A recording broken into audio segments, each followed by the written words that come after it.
Donc Webin, c'est une suite d'agents IA qui va permettre d'optimiser la conversion en ligne sans effort. On va travailler avec donc Fusalp, avec Nutrimuscle, avec Isée, M Skincare, Nux, Messica aussi. On n'a pas vraiment de sectorisation. Quand tu fais de l'acquisition et que tu fais après de la conversion et que la conversion fonctionne bien, tu vas générer ce qu'on appelle du revenu incrémental. Tu as généré du revenu grâce aux optimisations. Ce revenu-là, nous, ce qu'on dit à nos clients, c'est remettez-le en acquisition. Et donc là, tu crées une boucle vertueuse, à savoir qu'une personne qui quitte le site et qui n'a jamais fait d'achat sur ce site-là a très peu de chances de revenir. Donc malheureusement, c'est un visiteur qui est perdu, qui pourra plus rentrer dans ton scope. Mais nous, on va arriver, tu vois, à du 30-35% taux de conversion en évolution. Là, on fait calcul rapide. J'ai un revenu de X, je multiplie par 1,35, je sais combien j'ai généré en termes de revenus en plus. Et donc ça, sans effort. Bienvenue sur Club Croissance, le podcast qui a pour but de vous donner de l'inspiration et des idées pour accélérer la croissance de votre e-commerce. Je suis Thomas, fondateur de XPLR, une agence ads et créa à destination des marques e-commerce et des D2C. Nous accompagnons actuellement une trentaine de clients et nous sommes divisés en deux pôles, avec d'un côté la performance qui s'occupe des campagnes sur Meta, sur Google et sur les autres leviers de social ads, et de l'autre côté la créa qui produit des super contenus qu'on met au bout de nos campagnes.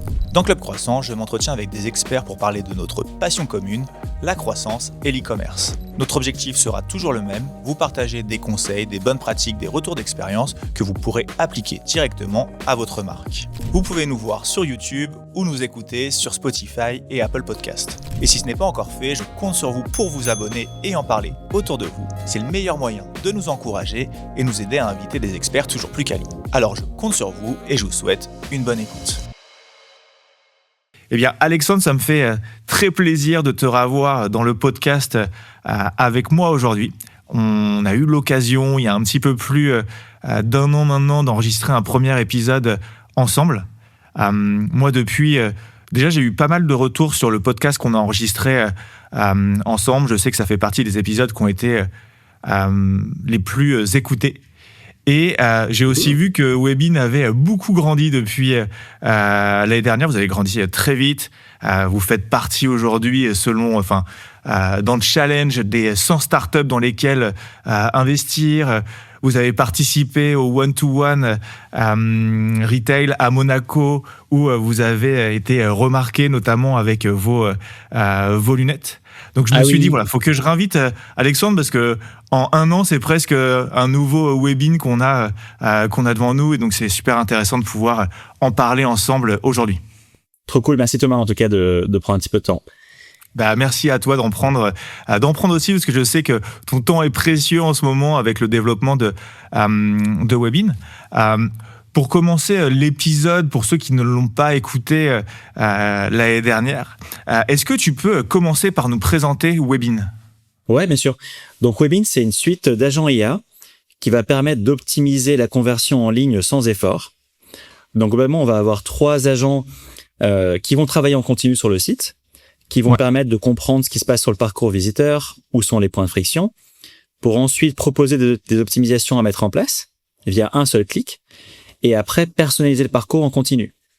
Donc on a la première solution qui allons englober du coup l'analytics, donc la compréhension des parcours visiteurs, la compréhension des frictions éventuellement sur un parcours, et avec tout le scope d'optimisation qui va passer par de l'A/B test, de la personnalisation via l'IA, du cross-selling ou du merge par exemple. Yes, très bien.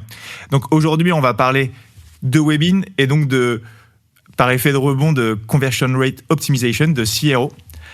Vous, aujourd'hui, justement, vous venez remplacer des spécialistes, des agences CRO, des freelances CRO, ou vous travaillez plutôt en direct avec eux ? Ouais, alors nous, on est plutôt sur le deuxième aspect, on va travailler avec eux. Ouais. Donc en gros, l'outil a été conçu pour différents degrés de maturité. Ouais. Donc on va travailler avec des marques établies, par exemple avec Fusalp, qui font du CRO depuis des années, jusqu'à d'autres marques qui sont peut-être moins matures, des freelance CRO, des agences CRO, des agences dev, créa, etc., qui veulent proposer à leurs clients du CRO. Donc, on peut, en fonction de notre maturité, utiliser l'outil jusqu'à un degré très avancé. Donc, on n'a pas forcément on n'a pas créé l'outil pour un segment particulier globalement. Ouais. Très bien. Et tu parlais tout à l'heure que d'un de vos clients qui s'appelle Fusalp. Est-ce que tu peux nous lister comme ça quelques-uns de vos clients pour qu'on puisse un peu situer avec quel type de marque vous travaillez ? Ouais, bien sûr, on va travailler avec donc Fusalp, avec Nutrimuscle, avec Isée, M Skincare par exemple, avec Nux, Messica aussi. Donc on n'a pas vraiment de sectorisation globalement. À partir du moment où on a un peu de trafic, un peu étant 20 à 30 000 sessions mensuelles, ça a du sens de faire du CRO parce qu'il faut optimiser la conversion en ligne. Mais globalement, encore une fois, tu vois, dans ces marques-là, tu as différents degrés de maturité. Ouais, bien sûr.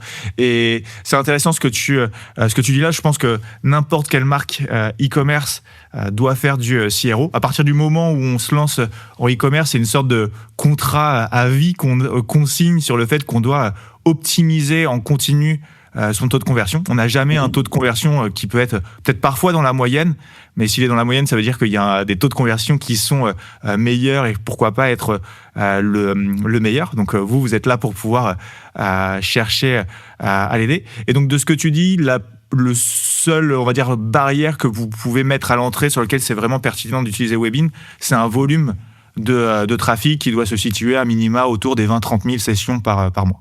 Exactement. Une des raisons étant que si on n'a pas assez de trafic, on mettra plus de temps à avoir de la pertinence sur les optimisations. Parce qu'en gros, par défaut, quand on fait de l'A/B test, on va segmenter 50% du trafic verra un paramètre, donc un changement sur le site, 50% du trafic verra le site original.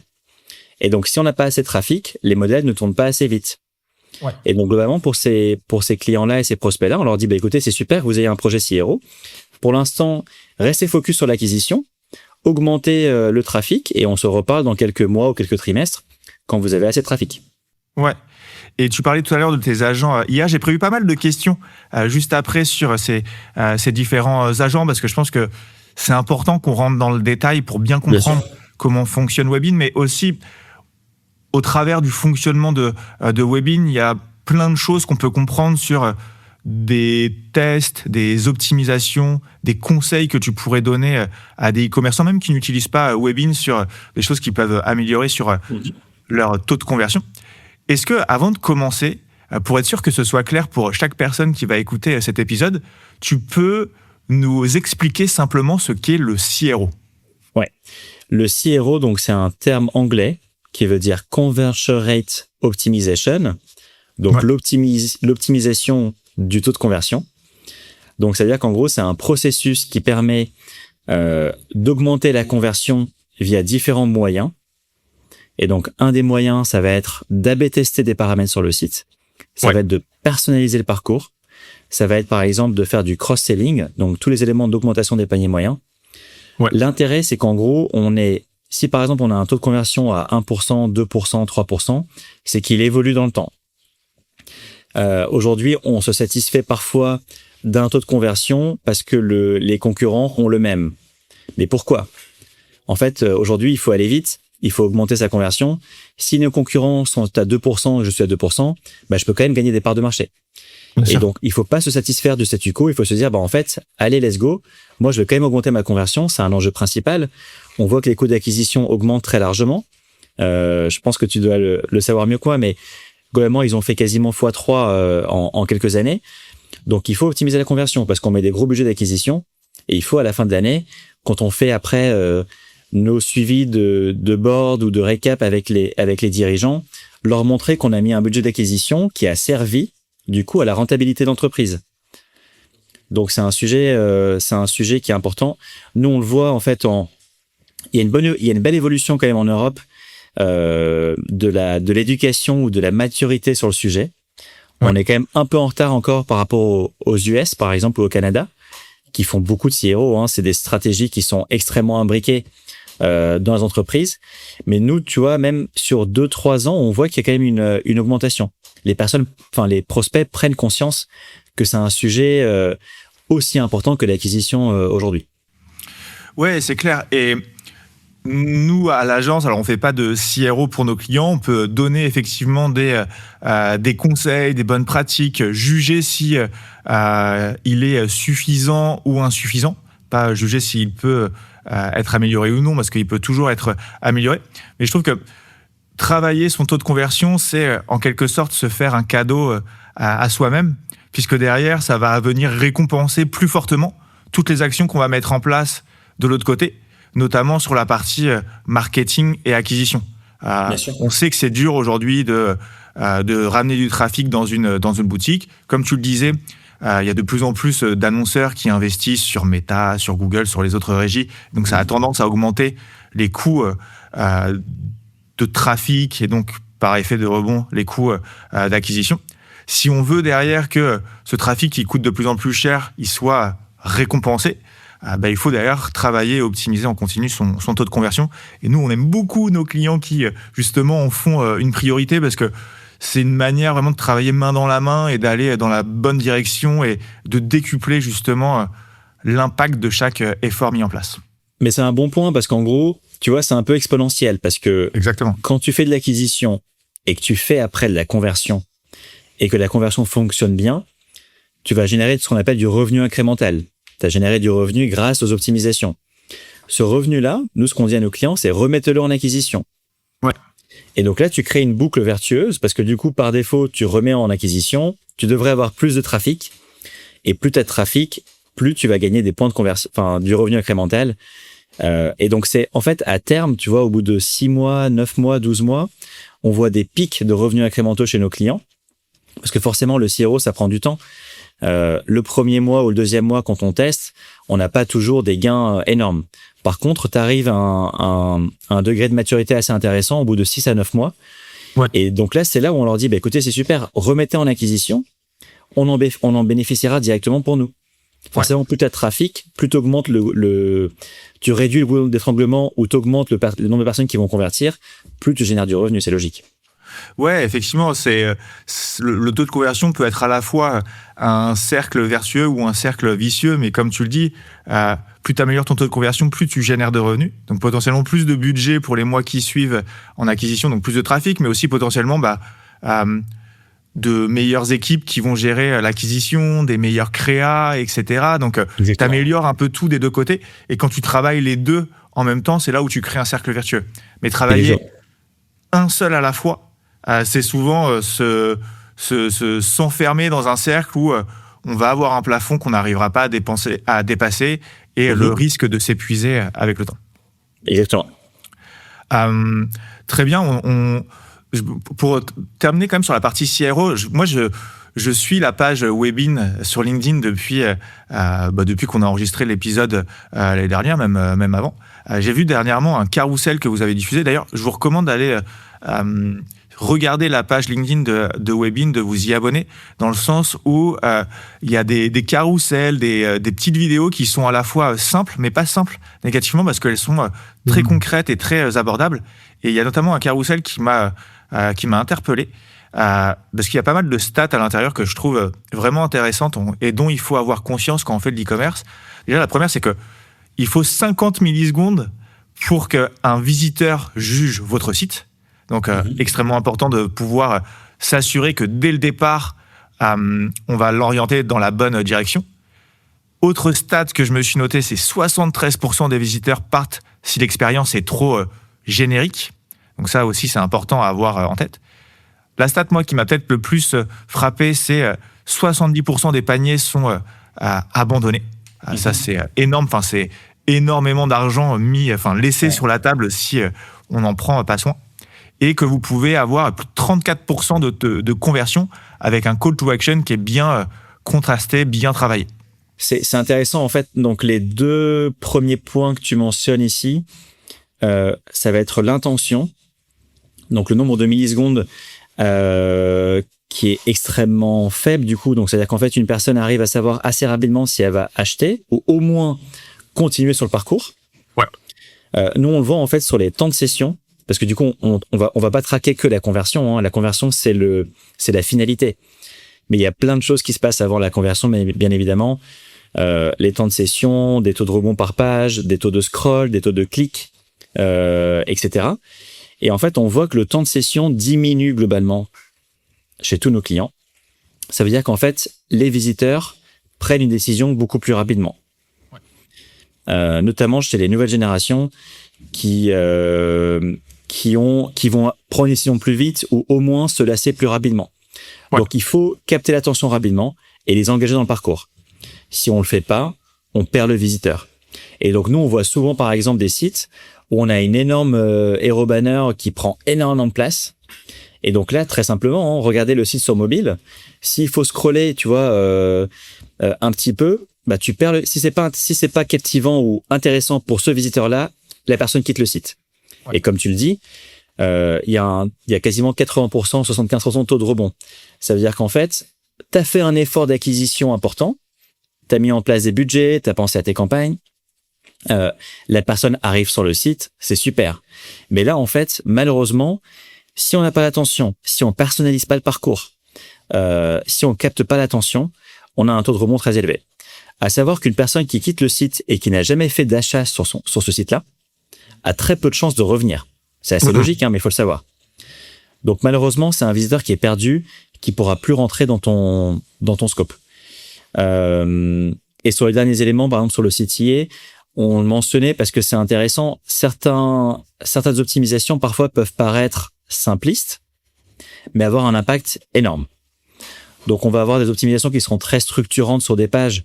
On peut aller jusqu'à des refontes de pages, tester 2 landings en même temps, par exemple. Donc ça, c'est des éléments qui sont plus complexes. Mais parfois, tu vois, un changement d'un CTA, repositionner le CTA, le wording, l'UI, etc., ça a des gros impacts sur le taux de conversion. Ouais. On reparlera un peu de tous ces tests que vous pouvez mener juste après. Tu as commencé à en parler tout à l'heure. C'est un mot qui est sur toutes les bouches en ce moment, l'IA. Vous, de votre côté, en tout cas quand on est de l'extérieur, ça donne l'impression qu'il y a eu énormément de mouvements avec l'IA du côté de Webin depuis l'année dernière. Est-ce que tu peux nous expliquer un peu ce qui a changé pour vous ? Est-ce que l'IA change justement dans l'utilisation de Webin ? Ouais, c'est une bonne question. Donc nous, sur l'outil, on propose à nos clients d'être autonomes aussi. C'est-à-dire qu'en fait, ils peuvent aller sur différents outils d'analyse, tout ce qui va être heatmap, donc les zones de clic, les scroll maps, où est-ce que les personnes scrollent sur le site, les zone maps avec des clics après impression. On va avoir différents types de funnels, par exemple, assez classiques, qu'on connaît en e-com. Mais donc là, on demande aux clients en fait de passer du temps sur les outils, de comprendre par eux-mêmes les points de friction. Mais aujourd'hui, l'IA permet de condenser et d'agréger ces informations-là pour montrer uniquement ce qui est intéressant. Ouais. Ce qui est intéressant généralement pour nous, c'est des frictions. On va pas forcément toujours montrer ce qui se passe bien sur le parcours, même si parfois on le fait, mais on va surtout montrer ce qui se passe moins bien. Ouais. Et donc, ce qui se passe moins bien, par défaut, doit impliquer une action de l'e-commerçant. Parce que si on voit qu'on perd 2, 3, 5, 10 000 euros sur une page, alors qu'on pourrait optimiser cette page-là, on aura envie de l'optimiser. Tu vois ? Donc, en fait, l'IA permet d'agréger tous ces outils d'analyse pour les condenser et faire un récap assez clair au client pour lui dire, écoute, Thomas, aujourd'hui, tu as des points de friction identifiés sur des PDP, sur ta home, arrivé à ton panier, et on te propose directement les optimisations à mettre en place. Donc, tu n'as pas non plus le côté penser l'optimisation, parce que parfois, quand on trouve la friction, il faut après penser à qu'est-ce qu'on fait pour la combler, en fait, qu'est-ce qu'on va optimiser. Ouais. C'est pas évident, c'est une expertise métier. Il y a plein de choses à faire. Et donc, pour un e-commerçant qui n'a pas forcément d'expertise CRO, on voit parfois que des personnes sont un peu perdues. Elles disent, en fait, je sais qu'il y a une friction, mais j'ai pas forcément d'idée, qu'est-ce que je dois faire? Et donc là, l'outil propose directement des optimisations parce qu'on sait ce qui va fonctionner sur le site. Ouais. On a à peu près 1 milliard d'événements qu'on traque au quotidien. Donc en fait, on va savoir, nous, sur tous nos sites clients, on a à peu près 160 clients. Donc on a 160 clients avec un nombre de visiteurs qui est conséquent. Et donc chaque visiteur implique un nombre d'événements. Donc pour être très clair, un événement, c'est par exemple Thomas qui fait un clic, un scroll, un clic, change de page, un clic. 5 événements. Donc quand tu vois, ça peut aller assez vite. Et donc tout ça nourrit le modèle. Et le modèle, encore une fois, plus il est fourni, plus c'est pertinent. Là, on est un peu dans la technique, mais... Ouais, mais tu es en train de me dire que du coup, qu'une personne qui visite le site d'un de vos clients va apporter de la data qui va être utile pour d'autres de vos clients sur des tests, etc. Exactement. Donc nous, on va pas montrer à un client ce qui a été fait chez un autre client. Oui. Par contre, on va savoir par CMS, donc par technologie, ce qui fonctionne généralement bien. On va savoir ce qui fonctionne bien par secteur aussi. Mais donc là, on reste sur du relativement large level. C'est-à-dire qu'en gros, on est très haut encore. Et après, on refine l'analyse avec ce qui se passe pour ce client particulier. Oui. Est-ce que pour le site abc.fr, par exemple, les personnes passent beaucoup de temps sur les pages produits, alors que dans le même secteur, pour le site DEF, par exemple, peu importe, les personnes ne passent pas beaucoup de temps sur les pages produits. Elles vont très rapidement aller sur le parcours, avancer vers les pages de conversion. Donc, même si le modèle se nourrit au global par secteur, par CMS, il faut quand même des vues fines sur le site. Mais on peut imaginer du coup un modèle qui devient de plus en plus fort au fur et à mesure des journées pour vous et des nouveaux clients que vous pouvez incorporer. Nous, on voit tous les mois l'évolution. En fait, on évalue le nombre d'optimisations gagnantes, globalement, qui sont lancées par nos clients ou par nous. Ouais. Et donc, plus on avance dans le temps, plus ça évolue positivement. On n'arrivera pas à 100%, on n'arrivera pas à 80%. C'est quand même parce que par défaut, hein, quand on teste, on ne sait pas ce qui va forcément gagner. Mais nous, on va arriver, tu vois, à du 30-35% de taux de conversion en évolution, ce qui est très conséquent. Hein. Ouais. Là, on fait le calcul rapide. J'ai un revenu de X, je multiplie par 1,35, je sais combien j'ai généré en termes de revenus en plus. Ouais. Et donc ça, sans effort, sans forcément d'équipe aussi en place. Comme je disais tout à l'heure, l'outil est quand même fait pour tous les degrés de maturité, donc c'est quand même intéressant. Ouais. Et ça m'amène à plusieurs questions. La première, tu parlais tout à l'heure du fait que aujourd'hui, avec Webin, vous pouvez d'ores et déjà donner, grâce à l'IA, des recommandations à vos clients sur des optimisations qui peuvent être faites, puisqu'ils peuvent manquer parfois d'idées à ce sujet-là.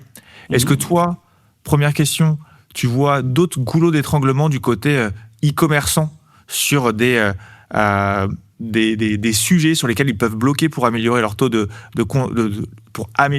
taux de conversion et sur lesquels vous pouvez venir les aider.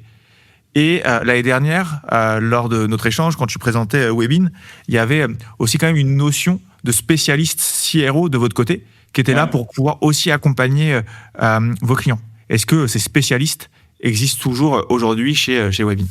Alors, je prends une deuxième question. Donc, on a des experts CRO chez nous qui accompagnent nos clients justement là-dessus. Parce que malgré l'avancée des agents aujourd'hui et de l'IA globalement, on a quand même des clients qui aiment bien avoir les échanges humains, parler avec un expert qui fait ça depuis des dizaines d'années pour justement avoir l'expertise métier humaine couplée à de l'IA. C'est là que ça devient extrêmement puissant et pertinent. Ouais. Et donc, nous, on passe aussi donc soit par nos experts CRO en interne, soit par des partenaires externes qui vont avoir des experts CRO, des freelances, des agents CRO, etc. Mais en gros, le côté humain reste important. On n'a pas forcément à vocation de se dire que les équipes en 2026 seront réduites d'une façon très significative, mais ça va évoluer. Mais il faudra toujours garder, tu vois, l'œil humain pour se dire, en fait, parfois l'IA proposera des évolutions d'optimisation qui ne seront pas pertinentes. L'IA ne connaît pas autant le business que l'humain. Oui. Quand tu travailles sur ton site tous les jours, tu sais ce qui se passe derrière. Tu as quand même une compréhension, tu vois, de ce qu'attend le marché aussi, que n'a pas forcément l'IA. L'IA, ça va être des datas sur le site. Mais une marque n'a pas que son site, c'est aussi l'image de marque, comment les visiteurs la comprennent, qu'est-ce qu'ils attendent derrière, comment ils lisent les campagnes d'acquisition, etc. Donc, il faut quand même un regard humain. Donc oui, on a toujours nos experts CRO et nos experts CRO en externe via nos partenaires qualifiés et certifiés Webin. Très bien, top.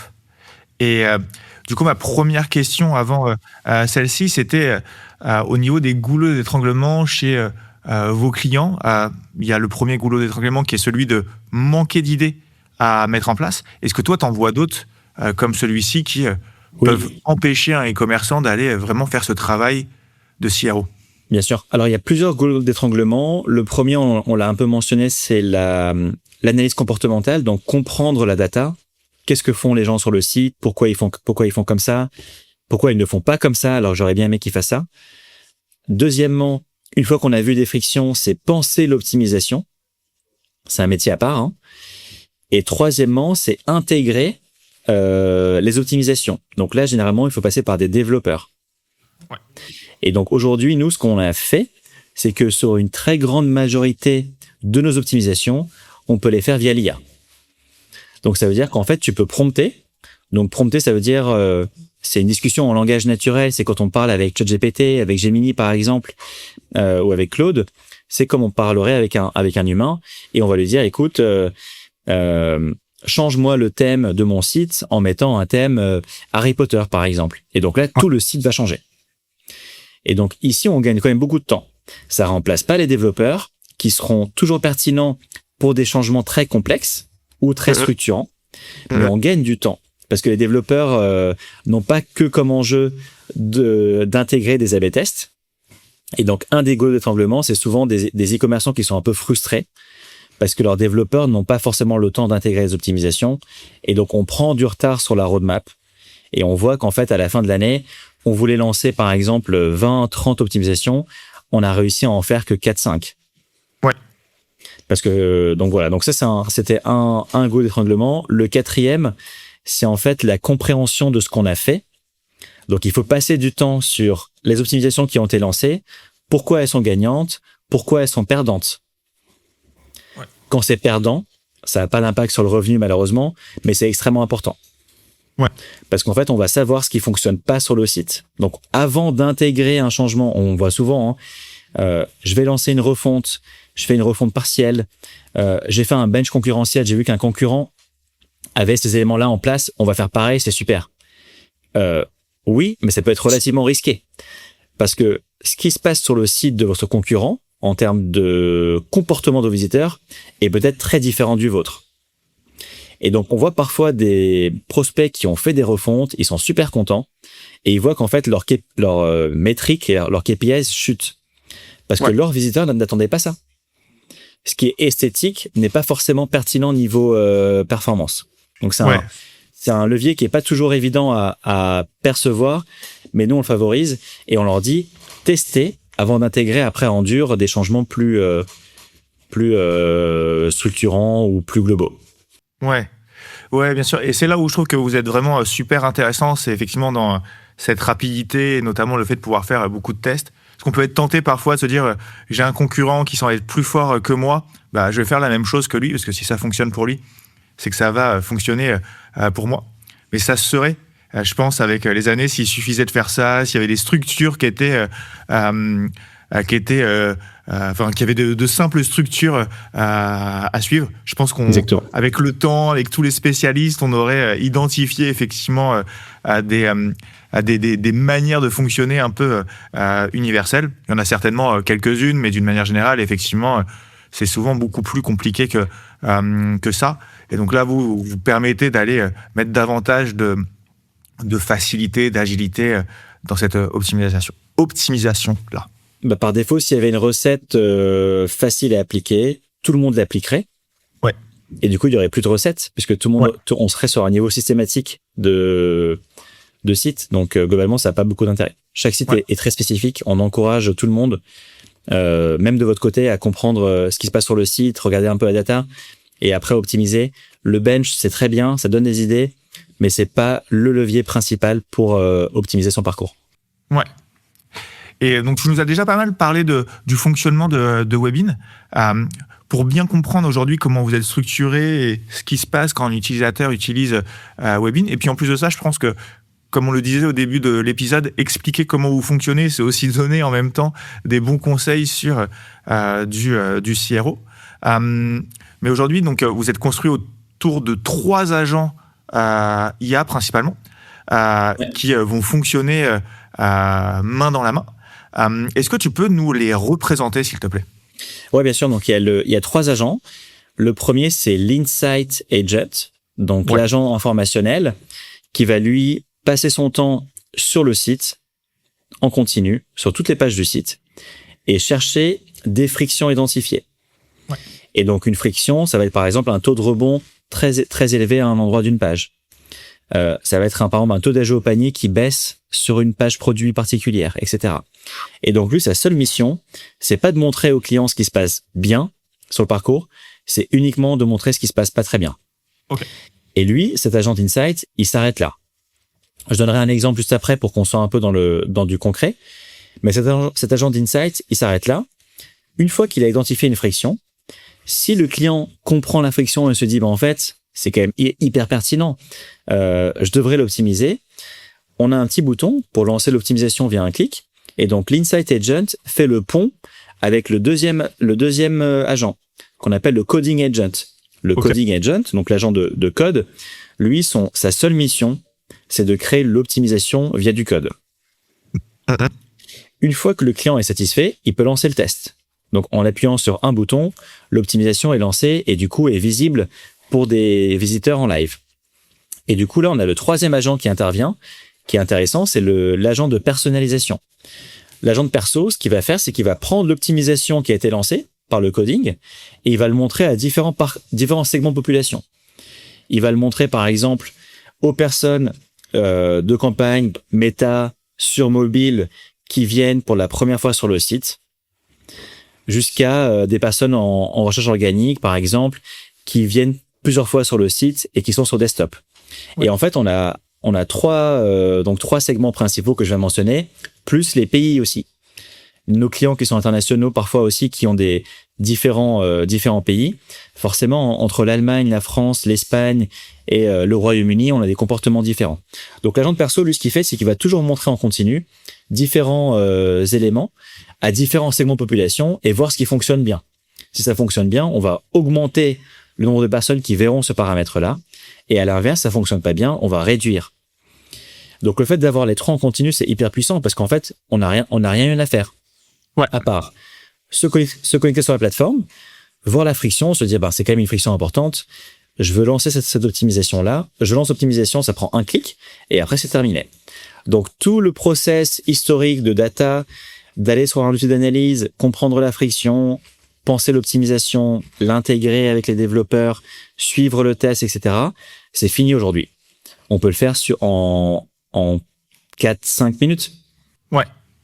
Et avec ce que tu me dis là aussi, où vous êtes très intéressant, c'est que avant, c'est des choses qu'on pouvait faire, mais en cumulant plusieurs outils et plusieurs services à la fois. Là, c'est tout en un et c'est relié également. Donc, ça évite de devoir avoir une information d'un côté qu'on doit transmettre à un prestataire ensuite et ensuite retransmettre à un autre outil ou prestataire. Avec Nutrimuscle, par exemple, ouais.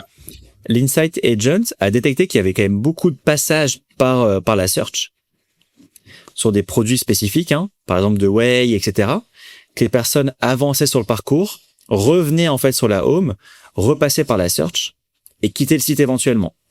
Ou n'allaient pas sur le produit choisi en temps 1. Donc là, en gros, ce qu'a détecté l'Insight Agent, c'est qu'en gros, éventuellement, ce qu'il faudrait faire, c'est avoir des recos automatisés.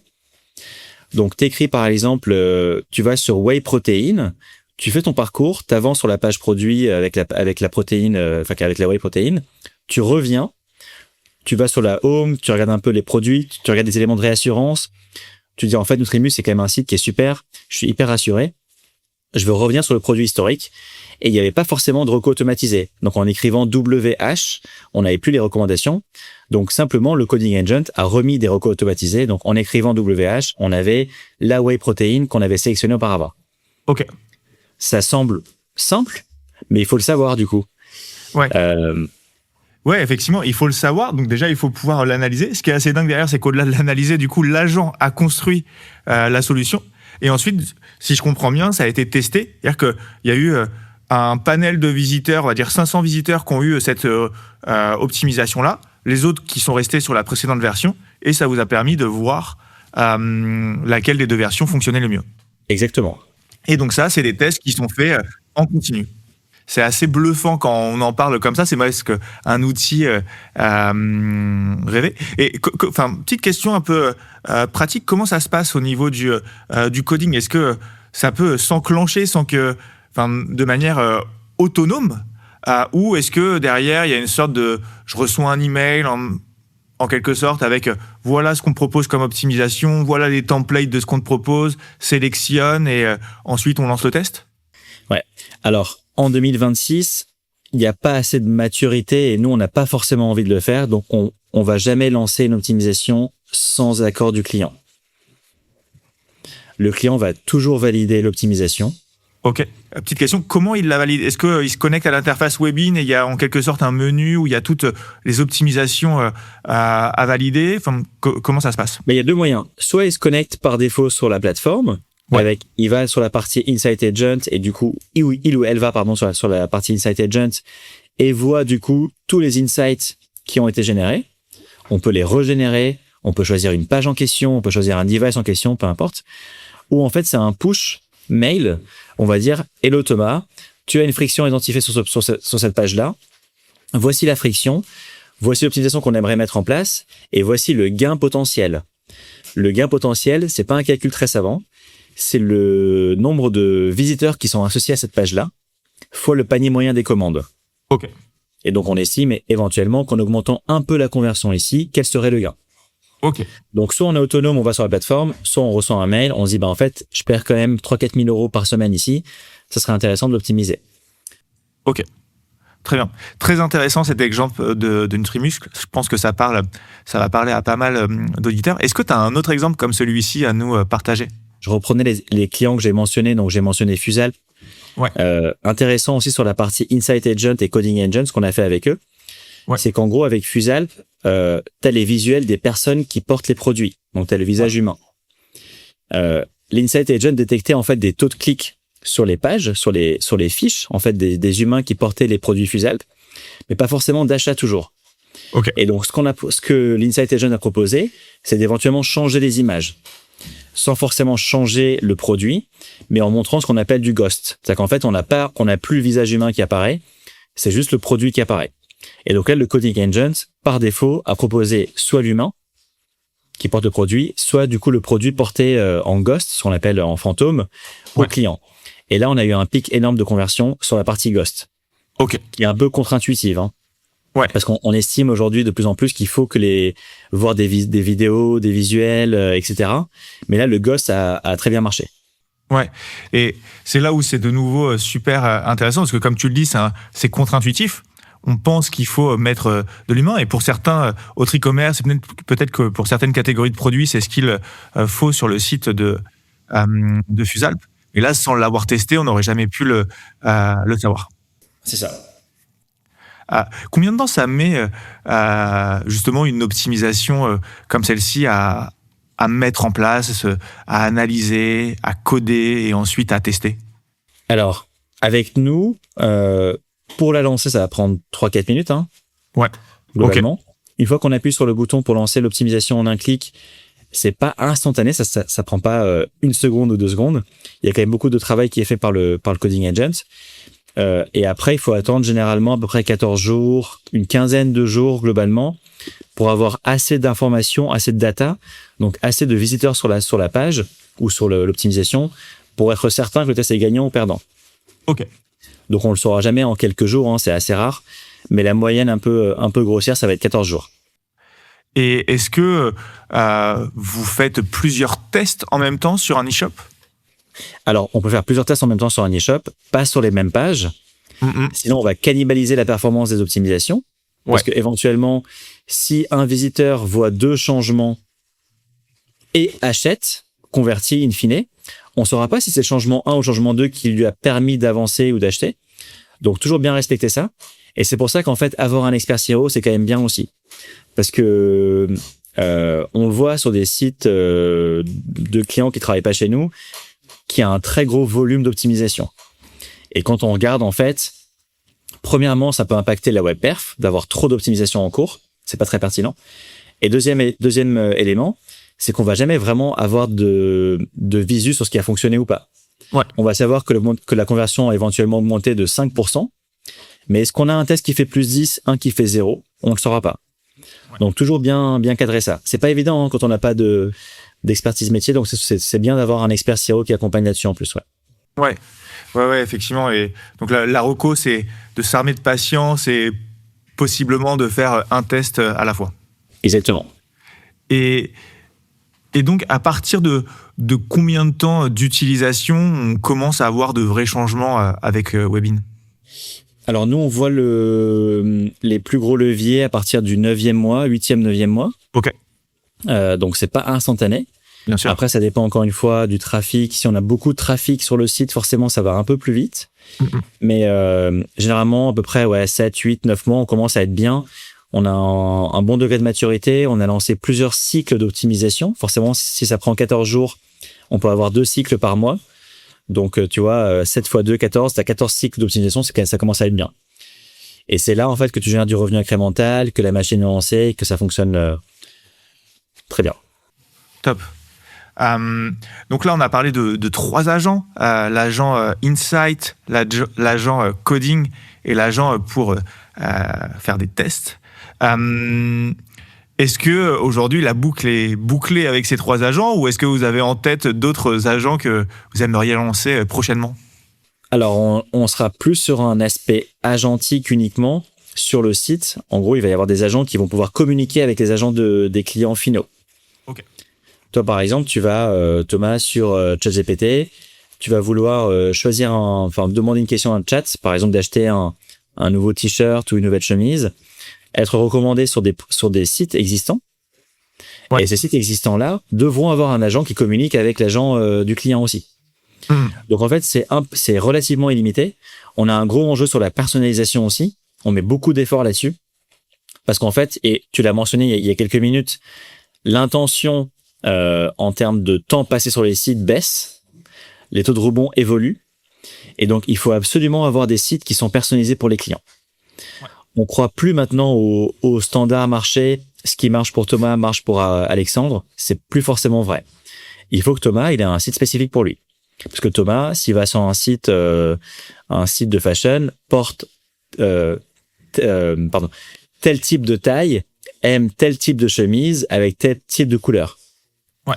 Puisqu'en gros, par défaut, le temps de session va baisser sur les sites. Ouais. Et donc, c'est ça qu'on pousse, c'est qu'on pousse la perso chez tous nos clients pour être sûr que tout le monde a des sites qui sont personnalisés pour leurs visiteurs. C'est extrêmement important. Et là, pour le coup, on a un peu de retard quand même, malheureusement en Europe, ou heureusement pour nous, puisque du coup, on avance bien sur le sujet. Ça me donne envie de te poser une question sur le retard que tu constates en Europe. Tu le constates par rapport, j'imagine, au marché américain. Et du coup, qu'est-ce que tu remarques sur le marché américain qu'ils font que nous, on ne fait pas encore? Globalement, le CRO est quasiment aussi important que l'acquisition. Ouais. Aujourd'hui, en France, on va toujours parler d'acquisition puis de CRO. C'est pas forcément les mêmes ordres de priorité. Aux États-Unis, ils vont te dire, en fait, moi, ça me sert à rien de faire de l'acquisition si je convertis pas. Ouais. Parce que je dois générer du revenu. Si je génère pas de revenu, tout ce que je fais ne sert à rien.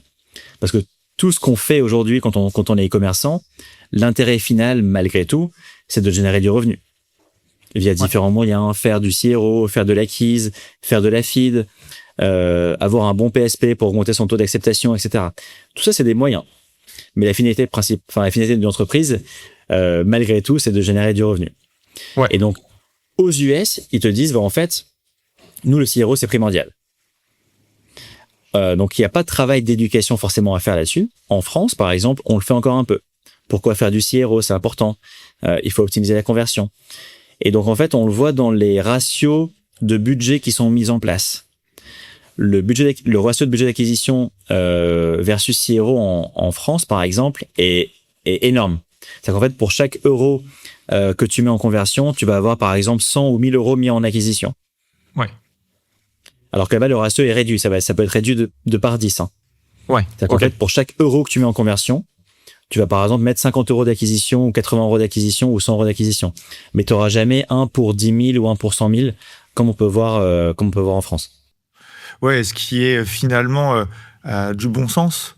Parce que comme on le disait au début de l'épisode, travailler les deux, c'est se créer un cercle vertueux et potentiellement des résultats qui seront exponentiels. Alors que travailler un seul des deux, c'est se confronter à un moment ou à un autre à des plateaux qu'il va falloir briser. Exactement. Top. Et avec ce que tu dis là, je pense que c'est des outils qui sont... je pense qu'on aurait eu du mal à imaginer il y a de ça 3-4 ans, qui aujourd'hui sont sur le marché, qui sont super utiles, qui font gagner beaucoup de temps, qui permettent de démultiplier les tests qu'on est capable de faire. Ça pose des questions sur ce que va devenir le métier, ou en tout cas l'expertise de CRO dans les 2, 3, 4 prochaines années. Quelle est, toi, ta vision sur ce sujet-là ? Moi, je crois que l'humain sera quand même de plus en plus important. Ouais. Parce qu'en fait, l'IA systématise, tu vois, ou unifie beaucoup de choses, globalement. Ouais. Et en fait, l'expert humain deviendra de plus en plus important parce qu'en fait, t'auras une expertise que n'aura jamais l'IA. Et en gros, t'as pas mal de... je sais pas si c'est forcément le sujet du podcast, mais t'as pas mal d'études qui sont faites là-dessus, où en fait, on voit que l'IA va standardiser des jugements. J'avais vu une étude où en fait, t'avais deux groupes de classes qui étaient, je sais plus quelle école aux US, et en fait, un groupe avait l'IA pour répondre aux questions, et un groupe n'avait pas le droit d'avoir l'IA. Ouais. Et en fait, le professeur devait juger les réponses aux questions selon 3 degrés. Extrêmement pertinent à mettre en place aujourd'hui, neutre à mettre en place en temps 2, donc la solution du problème, et 3, pas pertinent. Ouais. Le groupe humain sans IA était toujours entre 1 et 3. C'est-à-dire qu'en fait, soit très pertinent, faut le mettre en place maintenant, c'est une très bonne solution, ou au contraire, pas du tout. Ok. L'IA, c'était que le deuxième. C'est un peu long, mon exemple, hein. Mais du coup, ça veut dire que... Non, c'est super intéressant. Ouais. En fait, l'IA va unifier et standardise tout. Si tu veux parfois passer un cap, justement pas être dans le standard ou dans l'unifié, il faut quand même avoir de l'humain qui a une expertise qui sera jamais, à notre sens au moins, proposée par l'IA. Par contre, l'expert CRO aujourd'hui qui n'utilise pas l'IA prend du retard. Ouais. C'est certain. Ouais. Et c'est pour ça qu'on propose d'avoir Webin. C'est pour se dire qu'en fait, chaque expert CRO qui a de l'IA et des agents ira plus vite dans son métier. Ouais. Au lieu de passer 4-5 heures sur des outils d'analyse à comprendre les points de friction, là, on va beaucoup plus vite. Et si c'est intéressant, si un point de friction a été identifié par l'IA, l'expert CRO peut encore plus creuser par lui-même. Ouais. C'est là que la boucle devient hyper pertinente, tu vois. Donc nous, on croit pas, tu vois, à des messages qu'on peut voir un peu partout de le monde va complètement changer en 2027, 2028. Oui, ça évolue, c'est normal, hein. C'est des évolutions technologiques, industrielles, on l'a toujours vu, mais les métiers évoluent en fait en continu. Ouais. Donc nous, on est là pour se dire, c'est super, tu es expert CRO, passe par de l'IA, t'iras plus vite, t'auras encore plus de performance sur tes optimisations. Ouais. C'est super intéressant ce que tu viens de dire là, parce que je pense on est tous noyés sous des infos, des posts LinkedIn, des vidéos qui parlent de l'IA. C'est difficile de savoir quelle conclusion donner à tout ça et avoir l'avis d'une personne comme toi qui a une entreprise qui investit autant dans l'IA. Donc ça veut dire un fondateur pour qui c'est un sujet quotidien, mais au-delà de l'actualité, tu passes beaucoup de temps à analyser ce que font les autres acteurs du marché sur d'autres pays, à regarder les études, avoir aussi une approche scientifique du sujet. C'est vraiment extrêmement intéressant d'avoir ton point de vue sur le sujet et d'entendre ta conclusion que l'humain fera des choses différentes, mais sera toujours important pour la conclusion. Et je pense aussi pour la priorisation. Bien sûr, exactement. Et tu vois, j'entendais un rappeur connu expliquer qu'aujourd'hui, il utilise de l'IA pour créer ses albums, etc. Donc effectivement, la première approche, c'est de se dire, si c'est plus l'artiste qui produit son contenu, c'est dommage. Mais il expliquait qu'en fait, c'était un outil pour lui. Qu'il est capable effectivement de sortir 6 chansons qui vont ensuite qui va ressortir, pas 6 chansons mais 600 chansons, mais par contre c'est son expérience qui va réussir à sélectionner parmi ces 600 celle qui sera un hit selon lui, et Bien cette sûr. expérience là, l'IA pourra pas venir le remplacer. Non. Le sentiment humain reste quand même le sentiment le plus important dans tout. Ouais, on est d'accord. Top. Et donc avec tout ça, c'est quoi les objectifs, la direction que vous voulez donner à Webin pour 2026 ? Alors on est déjà quand même à la moitié de 2026, voire pour 2027 ou au-delà. Ouais, gros objectif. On continue nous d'avancer sur la technologie, peaufiner nos modèles d'agents en interne, pousser la personnalisation, c'est un élément extrêmement important. On veut que le marché ait de la personnalisation en place. C'est un sujet primordial pour nous. On va avoir des enjeux d'expansion géographique, notamment en Europe. Ouais. Donc, ça sera ça un peu nos enjeux sur au moins les 12 prochains mois. Ok. Il y a un marché en particulier auquel vous allez vous attaquer en premier? Ouais, en fait, tu as des marchés hyper intéressants. Le UK, par exemple. Tu as l'Espagne qui est intéressant aussi. Ouais. Là, on va à ShopTalk à Barcelone la semaine prochaine. C'est un gros événement e-com. Donc voilà, prendre un peu la température de ce qui se fait là-bas aussi, ça sera intéressant. Ok, très bien. Top. Je vais terminer par mes quelques dernières questions habituelles. Si tu as un conseil à donner à une marque qui fait 500 000 euros de chiffre d'affaires annuel, 1 million, 2 millions, enfin, ce genre de marque-là et qui n'a jamais vraiment travaillé sa conversion, qu'est-ce que tu lui donnerais comme premier conseil? Moi, je dirais d'essayer de travailler sa conversion parce qu'en gros, à 500 000 euros, 1 million, 2 millions, comme tu mentionnes, c'est des bons paliers en fait en termes de chiffre d'affaires. Donc, faire de la conversion, ça aura un impact direct sur le revenu. Ouais. Et c'est un impact direct sur le revenu, c'est un impact sur ce qu'on peut mettre autre part que du CRO après. C'est ce qu'on mentionnait, hein. C'est la boucle un peu exponentielle. Remettre dans d'autres sujets, retravailler sa marque, par exemple, avoir des nouveaux produits, des nouveaux lancements. Le CRO, c'est vraiment un levier de génération de revenus qui est intéressant. Donc, commencer par faire de l'optimisation, pas forcément à très grande échelle, mais tester à faire des A/B tests sur son site. Regardez maintenant plus finement ce qui se passe sur les parcours. Ouais. Qu'il passe par Weebin ou pas, entre guillemets, peu importe. Mais il faut se mettre à la page, il faut avancer sur le CRO, c'est important. Nous, on dit tous les jours, arriver, tu vois, à ces degrés de chiffre d'affaires, c'est le très bon moment justement pour penser à ça. Ouais. Très bien. Top.